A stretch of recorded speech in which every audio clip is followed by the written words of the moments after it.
Hello everyone, welcome to my new blogs Suparna and Aditya's blog.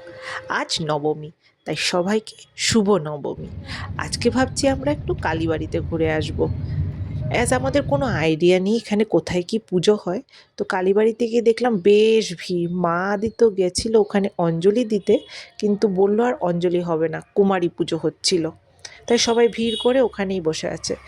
কিন্তু তারপর দেখলাম আবার কুমারী পুজোর পরে আবার অঞ্জলি হচ্ছে।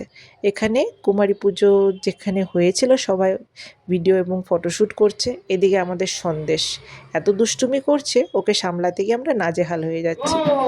তো কিছুক্ষণ সময় আমরা কালীবাড়িতে স্পেন্ড করে তারপর ভাবলাম কোথাও গিয়ে লাঞ্চ করে আসি। তো লাঞ্চ করতে গেছিলাম, আমাদের লাঞ্চ শেষ হয়ে গেছে। তারপর ভাবলাম একটু আইসক্রিম খাই। সন্দেশ বাবা মামের সাথে বসে বসে আইসক্রিম খাচ্ছে। তো বেশ ভালোই কেটেছে আমাদের প্রত্যেকটা দিন। আবার সবাইকে শুভ নবমী।